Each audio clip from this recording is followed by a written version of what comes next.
নমস্কার বন্ধুরা, আমি তনুশ্রী। আজ বানালাম চিকেন কষা। চলো তাহলে তোমাদের সাথে শেয়ার করে ফেলি আমি কি করে চিকেন কষা বানাই। তো প্রথমে চিকেনগুলো ভালো করে ধুয়ে পরিষ্কার করে নিতে হবে।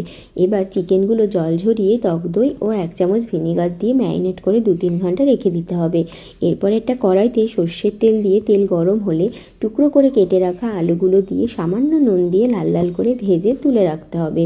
বন্ধুরা, বাঙালিরা কিন্তু আলু ছাড়া চিকেন কষা ভাবতেই পারে না, তাই না বলো? তাই যারা আমার মতো আলু খেতে পছন্দ করো তারা আলু দিতে পারো, আর যারা পছন্দ করো না তারা নাও দিতে পারো। তারপর তেলে গোটা গরম মশলা, তেজপাতা, চিনি ফোড়ন দিয়ে পেঁয়াজ কুচি দিয়ে নুন দিয়ে একটু লাল লাল করে পেঁয়াজগুলো ভেজে নেবে। পেঁয়াজগুলো যখন লাল হয়ে যাবে তখন ম্যারিনেট করা মাংসগুলো দিয়ে ভালো করে মাংসটা একটু লাল লাল করে, মানে কালারটা জাস্ট চেঞ্জ হবে, তখন আদা বাটা, রসুন বাটা, পেঁয়াজ বাটা, টমেটো বাটা, কাঁচা লঙ্কা বাটা দিয়ে মাংসর সাথে মশলাটা ভালোভাবে মিশিয়ে নেবে। তারপর মাংসর সাথে যখন মশলাটা মিশিয়ে নেবে তারপরে গুঁড়ো মশলা হিসাবে হলুদ গুঁড়ো, কাশ্মীরি লঙ্কার গুঁড়ো, জিরে গুঁড়ো, ধনে গুঁড়ো আর নুন দিয়ে ভালো করে কষাতে হবে।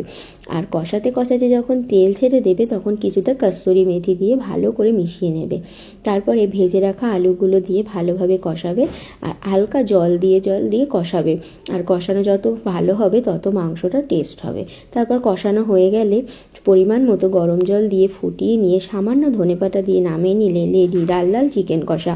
আর এইভাবে একবার ট্রাই করে দেখতে পারো, অবশ্যই ভালো লাগবে। আর ভালো লাগলে লাইক, কমেন্ট, শেয়ার করে দেবে আর আমার সাথে যুক্ত হয়ে যাবে এরকম ভালো ভালো রান্নার রেসিপি পেতে। নমস্কার।